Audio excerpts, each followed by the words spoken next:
Hello friends, welcome to crazy G के trick. और हमारी हरियाणा जीके की इस सीरीज़ में हम हरियाणा की भूगोल या फिर हरियाणा की ज्योग्राफी को अध्ययन कर रहे थे। और इसके अंतर्गत हमने हरियाणा का भौगोलिक विभाजन और हरियाणा की जलवायु और मिट्टियों को डिटेल में स्टडी किया था। यदि आपने मेरी प्रीवियस वीडियो नहीं देखे हैं तो आप हरियाणा जीके की प्लेलिस्ट में जाकर के देख सकते हैं। इसके अलावा आज का हमारा टॉपिक रहेगा हरियाणा की नदियां और हरियाणा की सिंचाई। इसके अलावा दोस्तों, जो भी हमारे ये वीडियो लेक्चर रहेंगे वो आपके हरियाणा के जितने भी कॉम्पिटिटिव एग्जाम्स होते हैं सभी एग्जाम्स के लिए काफ़ी ज़्यादा बेनिफिशियल होने वाले हैं। तो आगे चलने से पहले मैं आपको थोड़ा सा अपडेट दे दूं, यदि आपको इस टॉपिक की पीडीएफ चाहिए तो आप हमारे क्रेजी जी के ट्रिक के एप्लीकेशन से पीडीएफ को डाउनलोड कर सकते हैं।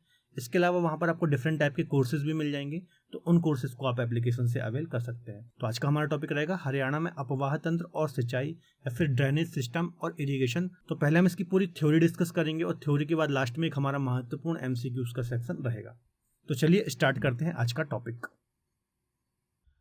हरियाणा गंगा सतलज के मैदान में स्थित है ना। तो जैसा कि हमने पहले भी डिस्कस किया है, जो हरियाणा की स्थिति है वो गंगा सतलज के मैदान में स्थित है या फिर गंगा सिंधु के मैदान में स्थित है।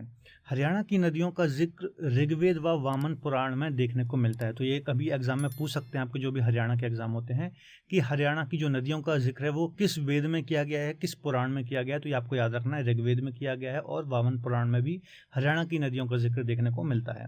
वर्तमान में यमुना हरियाणा की सर्वाधिक महत्वपूर्ण नदी है। ठीक है, तो देखिए यदि यमुना की बात करें तो एकमात्र हरियाणा की नदी है, ठीक है, जो सदा नीरा नदी है, मतलब वर्ष भर बहती है ना। उसका रीज़न ये है कि इसका जो ओरिजिन होता है वो महान हिमालय से होता है। महान हिमालय के ग्लेशियर जो हैं वहाँ से होता है और इसमें वर्ष भर पानी रहता है। बाकी नदियों की बात करें हरियाणा की, तो बाकी नदियों का पानी गर्मी में सूख जाता है। तो हरियाणा की यदि सबसे महत्वपूर्ण नदी की बात की जाए तो यमुना नदी यहाँ की सबसे महत्वपूर्ण नदी है। अपवाह तंत्र को हम थोड़ा समझ लेते हैं क्या होता है। देखिए, एक मुख्य नदी व उसकी सहायक नदियों के संपूर्ण तंत्र को अपवाह तंत्र कहते हैं ना। किसी भी नदी का अपवाह तंत्र क्या होता है या फिर ड्रेनेज सिस्टम क्या होता है। देखिए, ये मान लो कोई एक नदी है ना, और इसकी कुछ सहायक नदी है, जैसे एक ये हो गई, एक ये हो गई, एक ये हो गई, एक ये हो गई। तो इसका जो संपूर्ण ये तंत्र बनता है या सिस्टम बनता है, इसको बोला जाता है ड्रेनेज सिस्टम या फिर अपवाह तंत्र। तो थोड़ा आपको इसकी डेफिनेशन याद रखनी है। अब हम बात कर लेते हैं हरियाणा में अपवाह तंत्र के प्रकार। तो एक है उत्तरी अपवाह तंत्र और एक है दक्षिणी अपवाह तंत्र। उत्तरी अपवाह तंत्र मतलब जो उत्तर की नदियां हैं हरियाणा के अंतर्गत वो उत्तरी अपवाह तंत्र में आएंगी, जो दक्षिण की नदियां हैं वो दक्षिणी अपवाह तंत्र में आएंगी। उत्तरी अपवाह तंत्र की बात करें तो उत्तरी अपवाह तंत्र की नदियां शिवालिक पर्वतीय क्षेत्र से निकलती हैं। तो जैसा कि आपको पता है कि हरियाणा के उत्तर या उत्तर पूर्व में शिवालिक श्रेणी, जो कि हिमालय का ही साउथ वाला पार्ट है, वो स्थित है। तो यहाँ पर कौन कौन सी नदियाँ निकलती हैं, पर बहती हैं? एक है सरस्वती हो गई, मारकंडा हो गई, घग्गर हो गई। इसके अलावा यमुना नदी हो गई, है ना। तो एक बात आपको याद रखना है कि यमुना नदी शिवालिक से नहीं निकलती है, ये महान हिमालय से निकलती है ना। इसके अलावा दक्षिणी अपवाह तंत्र की बात करें तो इस अपवाह तंत्र की नदियां मैदानी क्षेत्र में प्रवाहित होती है ना। मतलब दक्षिणी मैदान क्षेत्र है, वहाँ पर प्रवाहित होती हैं। कौन कौन सी नदियां हैं? इंदौरी है, साहवी है, दोहान है और कृष्णावती नदी है। तो ये सारी दक्षिण भारत की या फिर दक्षिणी अपवाह तंत्र की नदियां हैं। इनको भी हम डिटेल में डिस्कस करेंगे। सबसे पहले हम देख लेते हैं यमुना नदी को। तो इसका उद्गम की बात करें तो बंदरपूछ से होता है, पर्वत से होता है। यमुनोत्री ग्लेशियर है या फिर हिमनद जिसको बोलते हैं। जिले की बात करें तो उत्तरकाशी जिला है और ऊंचाई की बात करें तो 6330 मीटर या फिर 6330 मीटर से इसका ओरिजिन होता है। और यदि कभी आपसे हिमालय पूछ ले तो गढ़वाल हिमालय से इसका ओरिजिन होता है। तो इसको आप ऐसे बताएंगे कि जो यमुना का ओरिजिन होता है वो बंदरपूछ पर्वत, यमुनोत्री ग्लेशियर या फिर हिमनद। इसके अलावा जिला पूछ ले तो उत्तरकाशी और गढ़वाल हिमालय। तो ये सारे पॉइंट आपको याद रखने काफ़ी इंपॉर्टेंट हैं। इसका यदि मुहाना की बात करें, मुहाना से मतलब है कि ये कहाँ पर जाके मिलती है। तो ये प्रयागराज या फिर इलाहाबाद, जिसका पुराना नाम था, इलाहाबाद में जाकर के या फिर प्रयागराज में जाकर के गंगा नदी से जाकर के यूपी में मिल जाती है। इसकी लंबाई की बात करें तो 1376 किलोमीटर इसकी लंबाई है। यह यम की बहन व सूर्यपुत्री के नाम से भी जानी जाती है। ठीक है, तो इसके आपको याद रखना है नाम। एक तो यम की बहन इसको बोला जाता है और सूर्यपुत्री या फिर सूर्यसुता भी इसको बोला जाता है। यमुना सदानीरा नदी है, हरियाणा की सबसे लंबी नदी है। तो काफ़ी इंपॉर्टेंट पॉइंट है, ठीक है। सबसे महत्वपूर्ण व सबसे लंबी और सदानीरा नदी है ना। सदानीरा नदी क्यों है? क्योंकि इसका जो ओरिजिन होता है वो महान हिमालय से होता है और महान हिमालय में बहुत सारे ग्लेशियर हैं और ग्लेशियर का जो बर्फ़ होता है वो हमेशा पिघलता रहता है और नदियों में पानी भी हमेशा बना रहता है। पानी की कोई कमी यहाँ पर नहीं होती है। राज्यों की बात करें किस किस राज्य में प्रवाहित होती, तो उत्तराखंड हो गया, हिमाचल प्रदेश हो गया, हरियाणा हो गया, उत्तर प्रदेश हो गया और एक यूनियन टेरिटरी हो गई दिल्ली। तो ये 4 प्रदेश और एक यूनियन टेरिटरी में ये प्रवाहित होती है। सहायक नदियों की बात करें तो सोम, पथराला, बूढ़ी, है ना। चंबल यमुना की सबसे बड़ी सहायक नदी। तो चंबल जो कि एमपी से निकलती है, ठीक है, यह यमुना की सबसे बड़ी सहायक नदी। तो ये पॉइंट भी आपको याद रखना है। यह हरियाणा व उत्तर प्रदेश के मध्य लगभग 320 किलोमीटर लंबी सीमा रेखा बनाती है। जैसे कि आप मैप में देख पा रहे होंगे, ये उत्तर प्रदेश, यहाँ पर ईस्ट में आपको बताया था मैंने यूपी है ना। तो ये जो यमुना नदी है वो उत्तर प्रदेश और हरियाणा के बीच में एक प्रकार से प्राकृतिक बाउंड्री का भी काम करती है। यह नदी दक्षिण की ओर 6 जिलों यमुनानगर, करनाल, पानीपत, सोनीपत, दिल्ली, फरीदाबाद, पलवल जिलों से होकर के गुजरती है, ठीक है, और फिर उत्तर प्रदेश में प्रवेश करती है। तो ये आप देख पा रहे होंगे बाउंड्री, यहाँ पर ये सारे जिले आपको देखने को मिल जाएंगे। यमुना नदी हरियाणा की ताजेवाला, कालेसर, ठीक है, जो कि यमुनानगर के क्षेत्र हैं, से प्रवेश करती है और पलवल, हसनपुर से होते हुए अलीगढ़ उत्तर प्रदेश में प्रवेश करती है। तो ये आपको जो इसका एंटर पॉइंट है और एग्जिट पॉइंट है, ये दोनों आपको याद रखना है ना। एंटर पॉइंट क्या है? ताजेवाला, यमुनानगर जिला, ठीक है, और जो इसका एग्जिट पॉइंट है वो है यहाँ पर हसनपुर, पलवल के अंतर्गत आता है, यहाँ से ये एग्जिट होती है। यह गंगा की सबसे बड़ी सहायक नदी है तथा भारत की सबसे बड़ी सहायक नदी है, ठीक है। तो ये पॉइंट आप समझिए। देखिए, एक तो गंगा की सबसे बड़ी सहायक नदी है और ओवरऑल जो भारत की नदियां हैं उसमें सबसे बड़ी कोई सहायक नदी है तो वह कौन सी? यमुना, जो कि गंगा की सबसे बड़ी सहायक नदी है। तो सारे इंपॉर्टेंट पॉइंट आपको याद रखना है। या आप भारत की यदि आप इंडियन ज्योग्राफी भी पढ़ते हैं तो उस हिसाब से भी काफ़ी इंपॉर्टेंट है, और हरियाणा के हिसाब से तो है ही। इसके अलावा दोस्तों, यदि आप एसएससी की तैयारी कर रहे हैं, आपका टारगेट एसएससी है, तो 15 अगस्त 2022 से हमारा एसएससी का बिल्कुल नया बैच स्टार्ट हो चुका है, जिसमें अलग अलग एक्सपर्ट फैकल्टी आपको अलग अलग सब्जेक्ट पढ़ाएगी, जैसे maths, reasoning, GK, GS, English. तो अभी आप रूट एप्लीकेशन को डाउनलोड कर सकते हैं और वहाँ पर बाकी डिटेल देख सकते हैं। लिंक आपको डिस्क्रिप्शन बॉक्स में मिल जाएगी। इसके अलावा दोस्तों, यदि आप मुझसे ज्योग्राफी पढ़ना चाहते हैं तो रूट एप्लीकेशन पर आप मुझसे ज्योग्राफी पढ़ सकते हैं, वहाँ पर मेरा बैच लाइव है। इसके अलावा अलग अलग एक्सपर्ट फैकल्टी भी वहाँ पर आपको अलग अलग सब्जेक्ट पढ़ा रही हैं। तो एक बार आप रूट एप्लीकेशन को विजिट ज़रूर करिए, लिंक आपको डिस्क्रिप्शन बॉक्स में मिल जाएगी। अब बात कर लेते हैं घग्गर नदी। तो देखिए, दूसरी महत्वपूर्ण नदी जो है हरियाणा की वो है घग्गर। सबसे ज़्यादा इंपॉर्टेंट कौन सी है? यमुना। दूसरी कौन सी है? घग्गर। तो इसके ओरिजिन की बात करें तो हिमाचल प्रदेश के शिमला जिले के डॉक्साई नामक स्थान से ये निकलती है। तो ये ओरिजिन इसका काफ़ी इंपॉर्टेंट है, आपको याद रखना है। देखिए, दो नदियाँ महत्वपूर्ण हैं। एक, यदि आप पूर्वी दिशा की बात करें तो पूर्वी दिशा में सबसे महत्वपूर्ण नदी यमुना, जो कि हम पढ़ चुके, और यदि हम इसके पश्चिम की ओर देखें तो घग्गर नदी है, जो कि काफ़ी इंपॉर्टेंट है। इसकी जिलों की बात कर लेते हैं। देखिए, पंचकुला में से ये एंटर करती है ना, फिर अंबाला आती है, फिर पंजाब जाती है, फिर कैथल में एंटर करती है, फिर वापस से पंजाब जाती है, फतेहाबाद जाती है, सिरसा जाती है और फिर राजस्थान चली जाती है। चलिए इसको मैप में देख लेते हैं। देखिए, यहाँ हिमाचल प्रदेश से निकलने के बाद सबसे पहले ये पंचकुला आती है ना, पंचकुला जिला आती है, फिर ये अंबाला में आती है, अंबाला के बाद वापस से ये कहाँ चली जाती है? पंजाब राज्य चली जाती है, फिर पंजाब में थोड़ी सी बहती है और पंजाब के बाद फिर से कहाँ आती है? कैथल, कैथल आती है, कैथल के बाद फिर से पंजाब में जाती है, पंजाब के बाद फिर ये फतेहाबाद जाती है और फिर सिरसा होते हुए राजस्थान ये चली जाती है और राजस्थान में ही ये समाप्त हो जाती हैं। देखिए, जो मैक्सिमम नदियां हैं हरियाणा की, ठीक है, ये समुद्र तक नहीं पहुंच पाती हैं, फिर किसी बड़ी नदी में नहीं जा पाती हैं ना, रास्ते में ही समाप्त हो जाती हैं, क्योंकि पानी की बहुत ज़्यादा कमी है यहाँ की नदियों में और बारिश की या फिर मानसून में ही ये डिपेंड रहती हैं। तो ये पॉइंट आपको याद रखना है। सतलज यमुना नदियों के मैदानों में बहने वाली एकमात्र बृहद व प्रमुख वर्षाती नदी है। इस पॉइंट को आप समझिए। देखिए, जो यहाँ पर आप देखते हैं सतलज और यमुना का मैदान, तो इन दोनों के बीच में यदि कोई बहुत महत्वपूर्ण नदी है तो वो कौन सी है? घग्गर। तो आपको एक पॉइंट ये याद रखना, जो सतलज और यमुना का मैदान है उसमें कोई सबसे महत्वपूर्ण या फिर बड़ी नदी है तो वो कौन सी है? घग्गर नदी है। सहायक नदियों की बात कर लें तो सरस्वती इसकी सहायक नदी है। इसके अलावा झाझरा और कौशल्या, ये सारी इसकी सहायक नदियाँ हैं।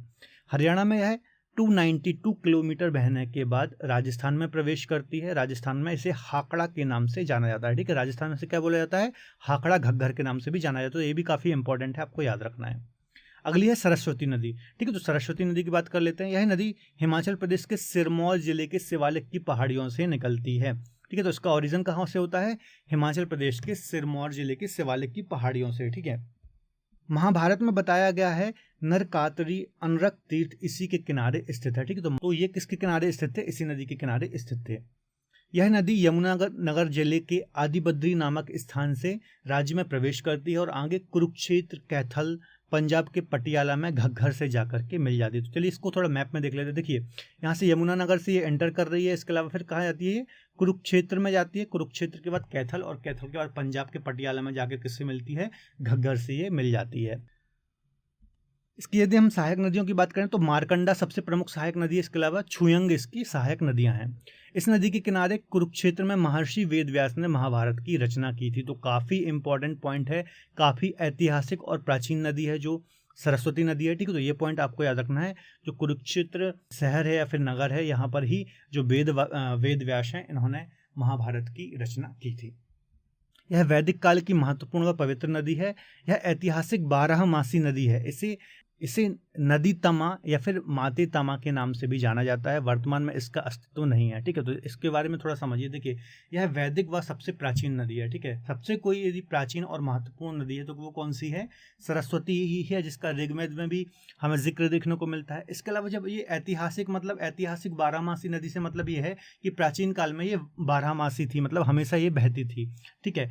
लेकिन वर्तमान में इसका कोई नामो निशान नहीं है, कोई अस्तित्व में नहीं है, ठीक है। देखिए, इसका अस्तित्व था या नहीं था, इसमें काफ़ी विवाद है, ठीक है। उसके अलावा इसको क्या बोला जाता है? नदी तमा व माते तमा कहा जाता है। नदी तमा व माते तमा का मतलब यह है कि नदियों की भी माता। हमारे यहाँ पर क्या किया जाता है? नदियों को माँ का दर्जा दिया जाता है, लेकिन इसे नदियों की भी माता का दर्जा दिया गया है। मतलब ये नदियों की भी माता है, तो काफ़ी ऐतिहासिक और पवित्र नदी ये मानी जाती है। हरियाणा सरकार के प्रयासों से इसे पुनर्जीवित करने का प्रयास या फिर काम किया जा रहा है। जैसा कि मैंने आपको बताया, वर्तमान में इसका अस्तित्व नहीं है ना, ये दिखाई नहीं देती है। तो हरियाणा सरकार के प्रयासों से इसे पुनः जीवित करने का काम किया जा रहा है। ये पॉइंट आपको याद रखना है। अब देख लेते हैं हम मार्कंडा नदी। तो इसका प्राचीन नाम काफ़ी इंपॉर्टेंट है। अरुणा इसका प्राचीनतम नाम है। उद्गम की बात करें तो नाहर धरतीधर नामक पहाड़ियों से इसका कहाँ क्या होता है? ओरिजिन होता है हिमाचल प्रदेश से। अंबाला की काला अम्ब नामक स्थान से हरियाणा में प्रवेश करती है, ठीक है। तो कहाँ से? अंबाला जो शहर है, ठीक है, कि काला अम्ब नामक एक स्थान है, यहाँ से ये हरियाणा में प्रवेश करती है। आप मैप में भी देख पा रहे होंगे यहाँ से, है ना। अंबाला एवं कुरुक्षेत्र के पैवा नामक स्थान में बहती है और सरस्वती में आकर के मिल जाती है, ठीक है। तो सरस्वती की यह सहायक नदी है और अंबाला और कुरुक्षेत्र में सिर्फ बहती है और कुरुक्षेत्र के पेवा नामक स्थान में सरस्वती में आकर के मिल जाती है। तो ये सारे पॉइंट हैं, आपको याद रखना है। सहायक नदियों की बात करें तो कौन कौन सी है? एक है रण, एक है बेगना और टांगरी। ये 3 इसकी सहायक नदियां हैं। अब हम बात कर लेते हैं टांगरी नदी की। यह नदी मोरनी की पहाड़ियों से निकलती है तथा अंबाला में बहते हुए मारकंडा नदी में मिल जाती है, ठीक है। तो देखिए, छोटी सी नदी है, ये मोरनी की पहाड़ियों से निकलती है अंबाला से और थोड़ा से दूर चल करके किससे मिल जाती है? मारकंडा नदी से जाकर के मिल जाती है, ठीक है। देखिए, टांगरी नदी किससे मिल रही है? मारकंडा से। मारकंडा किससे मिल रही है? सरस्वती से। और सरस्वती जाकर के मिल रही है घग्गर से। तो ये सारे पॉइंट आपको याद रखना है, कौन सी नदी किसकी सहायक नदी है। यह मारकंडा नदी की सहायक नदी है। तो ये पॉइंट मैंने आपको एक्सप्लेन कर ही दिया। सहायक नदियों की बात करें तो बलियारी और आमरी इसकी सहायक नदियां हैं। चेतंग की बात कर लेते हैं, अगली नदी है। चेतंग नदी शिवालिक की पहाड़ियों से निकलती है तथा सरस्वती के समांतर बहती है। तो ये आपको याद रखना, छोटी सी नदी है। इसे ऋग्वेद में दृष्टवती के नाम से भी जाना जाता है। तो काफ़ी इंपॉर्टेंट पॉइंट हो जाता है, ऐसा एग्जाम में पूछ सकते हैं कि किस नदी को दृष्टवती के नाम से जाना जाता है? तो चेतंग नदी। सीसवाल गांव, ठीक है, हिसार का जो गांव है एक सीसवाल, इसी के किनारे स्थित है। तो ये भी इंपॉर्टेंट पॉइंट है। राक्षी नदी इसकी प्रमुख सहायक नदी। तो एक और पॉइंट निकल के आया, राक्षी नदी किसकी सहायक नदी है? ऐसा एग्जाम में पूछ सकते हैं। तो चेतंग की सहायक नदी है। राक्षी नदी यह यमुनानगर से निकलती है, दक्षिण पश्चिम में बहते हुए चेतंग में जाकर के मिलती है और राका नदी भी के नाम से भी इसे जाना जाता है। तो ये सारे पॉइंट आपको याद रखना है। देखिए, ये छोटी छोटी नदियां हैं, ठीक है, हमेशा सूखी पड़ी रहती हैं, बस मानसून में थोड़ा बहुत इनमें पानी रहता है, तो काफ़ी दिक्कत है यहाँ की नदियों में। ये सारे पॉइंट आपको याद रखने हैं। चलिए, अब बात कर लेते हैं दक्षिणी अपवाह तंत्र की, मतलब जो दक्षिण में नदियां बहती हैं उनके बारे में हम यहाँ पर चर्चा करेंगे। सबसे पहले है साहिबी नदी। तो आप मैप में भी देख पा रहे होंगे साहिबी नदी। यह नदी राजस्थान में जयपुर की सीवर की जो पहाड़ियां हैं, जो अरावली का ही हिस्सा हैं, वहाँ से इसका ओरिजिन होता है। यह नदी राजस्थान होते हुए रेवाड़ी में एंटर करती है, फिर रेवाड़ी के बाद फिर से ये राजस्थान जाती है, राजस्थान के बाद फिर रेवाड़ी में एंटर करती है, फिर गुरुग्राम या फिर गुड़गांव जाती है, झज्जर होते हुए दिल्ली में प्रवेश करती है और आगे जाकर के नजफगढ़ जो झील है वहाँ पर जाकर ये समाप्त हो जाती है, फिर गिर जाती है। थोड़ा सा मैप में हम देख लेते हैं। देखिए, राजस्थान की जो सीवर की पहाड़ियाँ हैं जयपुर में, जो कि अरावली का ही भाग है, वहाँ से ये निकलती हैं ना, फिर रेवाड़ी में एंटर होती हैं, है ना। रेवाड़ी कहाँ? हरियाणा में है, वहाँ पर एंटर होती है। उसके बाद फिर से ये कहाँ जाती है? राजस्थान जाती है। राजस्थान के बाद फिर से ये वापस से रेवाड़ी में जाती है, उसके बाद गुरुग्राम या फिर गुड़गांव में आती है, गुड़गांव के बाद झज्जर जाती है और फिर दिल्ली में एक झील है नजफगढ़ झील, वहाँ पर जाकर ये समाप्त हो जाती है, फिर गिर जाती है। इसकी यदि हम सहायक नदियों की बात कर लें तो इंदौरी नदी इसकी सहायक नदी है। अब हम बात कर लेते हैं इंदौरी नदी की। यह नदी मेवात की पहाड़ियों, जो कि अरावली का ही भाग है, यहाँ से ये राजस्थान से निकलती है। तो आप मैप में देख पा रहे होंगे, यहाँ पर राजस्थान है और यहाँ पर ये मेवात की पहाड़ियों से निकलती है। नूह जिले नूह जिले से हरियाणा में प्रवेश करती है तथा गुरुग्राम में साहिबी नदी में आकर के मिलती है। ठीक है, तो यहाँ से ये राजस्थान से निकलती है, मेवात में एंटर करती है और गुरुग्राम में जाकर के साहिबी नदी में ये मिल जाती है। इंदौरी किले के पास से निकलती है, इसलिए इसे इंदौरी नदी भी कहा जाता है। ठीक है, तो जहाँ से इसका ओरिजिन होता है वहाँ पर इंदौरी किला है, इसलिए इसे इंदौरी नदी के नाम से भी जानते हैं। ठीक है, चलिए अब हम बात कर लेते हैं अगली नदी के बाद। अगली नदी है दोहान नदी।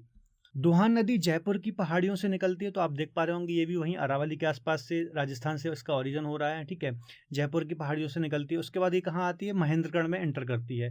यह नदी हरियाणा में महेंद्रगढ़ में प्रवेश करती है तथा वसई नामक स्थान में लुप्त हो जाती है। ठीक है, तो सिर्फ ये महेंद्रगढ़ में आ रही है राजस्थान से और यहीं पर ये लुप्त हो जाती है। देखिए, जैसा कि मैंने आपको बताया कि जो हरियाणा की मैक्सिमम नदियाँ हैं ये वर्षा पर डिपेंड करती हैं और सूख जाती हैं। ये कहाँ पर? गर्मी के मौसम में सूख जाती हैं।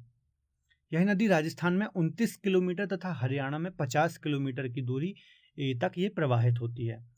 अगली है कृष्णावती नदी, तो आप मैप में भी देख लीजिए, ये भी कृष्णावती, ये भी आसपास से ही निकलती है और महेंद्रगढ़ में जाकर ये भी समाप्त हो जाती है। राजस्थान में जयपुर से निकलकर उत्तर की ओर प्रवाहित होती है। यह नदी नीम थाना से निकलकर महेंद्रगिरी में प्रवेश करती है तथा डहीना में समाप्त हो जाती है। तो ये सारे थोड़ा पॉइंट आपको दिमाग में रख रहे हैं, कहाँ से निकल रही है? नीम थाना से निकल रही है, महेंद्रगिरी में प्रवेश करती है और डहीना के पास ही समाप्त हो जाती है। तो छोटी छोटी नदियाँ हैं। अगला हम देख लेते हैं हरियाणा की प्रमुख नहरें। तो सबसे पहली नहर है पश्चिमी यमुना नहर। यह नहर हरियाणा में सबसे पुरानी व सबसे लंबी नहर है, तो काफ़ी इंपॉर्टेंट है। सबसे पुरानी नहर है और सबसे लंबी नहर है। देखिए, यहाँ पर यमुनानगर जिला है। ठीक है, यहाँ से दो नहर निकाली गई हैं। एक है पूर्वी यमुना नहर, इस प्रकार से निकाली गई, और एक है ये पश्चिमी यमुना नहर। तो इसके चूंकि ये यमुना के पश्चिम में है, इसलिए इसे पश्चिम यमुना नहर कहा जाता है ना। ये यदि दिशा की बात करें तो हरियाणा को तो ये पूर्व में ही है, चूंकि ये यमुना के पश्चिम में है इसलिए इसे पश्चिमी यमुना नहर कहा जाता है। यह नहर यमुना के पश्चिमी किनारे में 1879 ईस्वी में ताजेवाला बांध से निकाली गई थी। ठीक है, तो यहाँ पर ताजेवाला नामक एक बांध बनाया गया था और यहाँ से इसको निकाला गया था 1879 में। इस नहर की खुदाई 1355 में फिरोज शाह तुगलक, 1341 में शेर शाह सूरी, 1368 में अकबर ने कराया था। ठीक है, तो समय समय पर इसकी खुदाई, मतलब नॉर्मली कच्चे रूप में इसकी खुदाई होती रही है। ठीक है, और इसे मुगलिया नहर के नाम से भी जाना जाता है। तो ये सारे पॉइंट आपको दिमाग में रखने हैं। आगे है, यह ताजेवाला यमुनानगर से करनाल, पानीपत, सोनीपत, रोहतक, झज्जर होते हुए दिल्ली में जाकर यमुना से मिलती है। यहाँ ओखला बैराज नामक बैराज बनाया गया है। ठीक है, तो ये ताजेवाला यमुनानगर से एंटर करती निकलती है। इसके बाद करनाल, पानीपत, सोनीपत, रोहतक, झज्जर, ठीक है, यहाँ पे बहती है ये। इसके अलावा दिल्ली में जाकर के यमुनानगर में वापस से ये मिल जाती है। यहाँ पर क्या बनाया गया है दिल्ली में? ओखला बैराज, जहाँ पर ये यमुना से मिलती है। इसके द्वारा अंबाला, करनाल, रोहतक, पानीपत, सोनीपत, सिरसा, है ना, जिलों के साथ साथ राजस्थान और दिल्ली के कुछ भागों में भी लगभग 5 लाख हेक्टेयर भूमि को सिंचित किया है। तो ये सारे जिले आपको दिमाग में रखने हैं, कौन कौन से जिले इससे सिंचित हो रहे हैं। नेक्स्ट है भाखड़ा नहर, तो इसको भी हम चर्चा कर लेते हैं। ये भी काफ़ी इंपॉर्टेंट नहर है। यह नहर सतलज नदी पर नांगल बांध बनाकर निकाली गई है। ठीक है, तो ये कहाँ से निकाली गई है? सतलज नदी पर नांगल बांध बनाया गया है, वहाँ से इसको निकाला गया है। भाखड़ा नहर टोहाना फतेहाबाद से नज़दीक हरियाणा में प्रवेश करती है। तो यहाँ से जो प्रवेश करती है ये टोहाना नामक स्थान है, फतेहाबाद का एक स्थान है, वहाँ से ये प्रवेश करती है। टोहाना को नहरों का नगर भी कहा जाता है। तो देखिए, यहाँ से चूँकि कई नहरें निकाली गई हैं इसलिए टोहाना को नहरों का नगर भी कहा जाता है। इसके द्वारा सिरसा, रोहतक, हिसार जिलों में लगभग 6 लाख हेक्टेयर की भूमि सिंचित की जाती है। ठीक है, तो ये जिले आपको याद रखना है, सिरसा, रोहतक, हिसार, यहाँ पर लगभग 6 लाख हेक्टेयर भूमि सिंचित की जाती है। अब हम बात कर लेते हैं जवाहरलाल नेहरू नहर। यह भाखड़ा नहर से ही निकाली गई है, इससे महेंद्रगढ़ में सिंचाई की जाती है। ठीक है, तो ये आपको याद रखना है, जिले का नाम महेंद्रगढ़ में इससे सिंचाई की जाती है। 1976 में सूखा राहत कार्यक्रम के अंतर्गत महेंद्रगढ़ में सिंचाई की जाती है। ठीक है, तो 1976 में एक हरियाणा सरकार द्वारा सूखा राहत कार्यक्रम चलाया गया था, उसके अंतर्गत ही इसको निकाला गया था और महेंद्रगढ़ में इसकी सिंचाई की जाती है। ये सारे पॉइंट आपको याद रखना है, इंपॉर्टेंट है। अब हम बात कर लेते हैं हरियाणा की प्रमुख झीलों के बारे में। तो पहली है ब्रह्म सरोवर झील। थानेश्वर कुरुक्षेत्र में प्राचीनतम झील है। ठीक है, आप मैप में भी देख पा रहे होंगे ब्रह्म सरोवर झील। ठीक है, थानेश्वर कुरुक्षेत्र का ये क्षेत्र जहाँ पर ये स्थित है।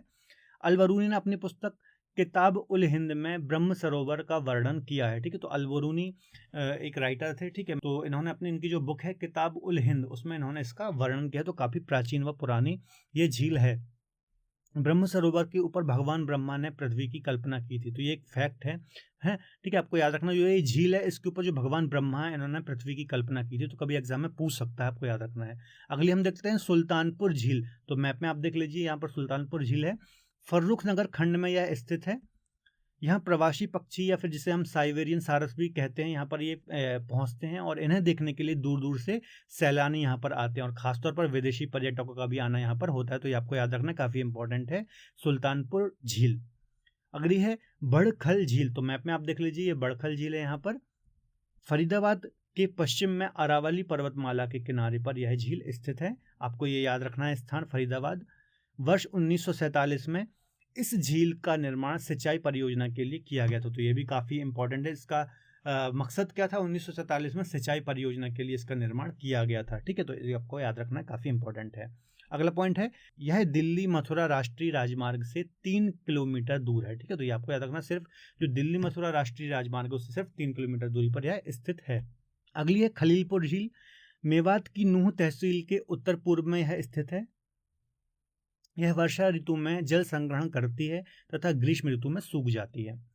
यह लगभग 607 हेक्टेयर क्षेत्र में फैली हुई है, तो ये सारे पॉइंट आपको याद रखना है, खासतौर पर ये आप जिला याद रख लीजिएगा। कोटला झील की बात कर लेते हैं, नूह तथा फिरोजपुर की पहाड़ियां या फिर श्रृंखला पर यह स्थित है, ठीक है। अगला है, यह एक विशाल झील है जिसकी लंबाई तथा चौड़ाई क्रमशः 51 किलोमीटर और 4 किलोमीटर है, तो ये आपको याद रखना है इसकी लंबाई चौड़ाई। टिक्कर ताल झील, ये भी काफी इंपॉर्टेंट है, पंचकुला में स्थित है ये और शिवालिक क्षेत्र में है, ठीक है, तो ये भी आपको याद रखना है, पंचकुला में कौन सी झील है, टिक्कर ताल झील है, शिवालिक क्षेत्र में।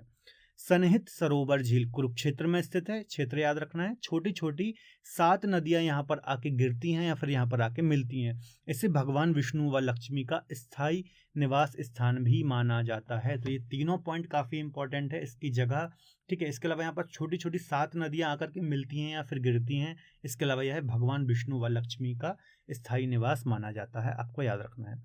आगे है दमदमा झील, तो यह हरियाणा की सबसे बड़ी झील है, आपको याद रखना है, 3000 एकड़ में यह फैली हुई है। 1947 में अंग्रेजों के द्वारा इसका निर्माण कराया गया था। अब हम बात कर लेते हैं अन्य महत्वपूर्ण झीलों की, तो कुछ है, पहली है कर्ण झील, यह करनाल में है। बीवीपुर झील कुरुक्षेत्र में है।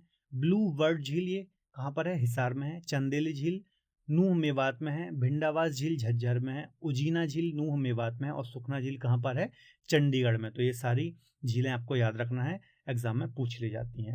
आगे हम बात कर लेते हैं हरियाणा की सिंचाई के बारे में। हरियाणा कुल कृषि क्षेत्रफल का लगभग 60% भाग जो है सिंचाई सुविधा यहाँ पर उपलब्ध है ना। हरियाणा में कुल जो सिंचित क्षेत्र कितना है, 5672 हेक्टेयर यहाँ पर सिंचित क्षेत्र है। सबसे अधिक की बात करें तो सिरसा यहाँ पर सबसे अधिक सिंचित क्षेत्र है, 698 हेक्टेयर है ना, ये आपको याद रखना। सबसे अधिक सिंचित क्षेत्र कौन सा है, सिरसा। सबसे कम सिंचित क्षेत्र की बात करें तो पंचकुला है ना, 25 हेक्टेयर ही यहाँ पर भूमि सिंचित होती है। राज्य में सिंचित भूमि की सिंचाई 48.31% जो होती है वो नहरों से होती है। इसके अलावा 50% जो सिंचाई होती है वो किससे होती है, नलकूपों से होती है। शेष अन्य साधनों से सिंचाई होती है। तो आपको एक पॉइंट यहाँ पर याद रखना है, नलकूपों से हरियाणा में सर्वाधिक सिंचाई होती है और उसके बाद नहरों से यहाँ पर सिंचाई देखने को मिलती है। हरियाणा में पवन चक्की द्वारा सिंचित प्रमुख क्षेत्र रोहतक, गुड़गांव, करनाल और भिवानी है, ठीक है। पवन चक्की के द्वारा जो सिंचित होती है यहाँ इससे, है ना, तो ये आपको याद रखना है। इस कार्यक्रम में तो अंतर्राष्ट्रीय सहयोग के रूप में जर्मनी, हॉलैंड से भी विशेष सहयोग प्राप्त हुआ है। तो ये देशों के नाम भी आपको याद रखना है कि पवन चक्की की सहायता से किन क्षेत्रों में सिंचाई की जाती है।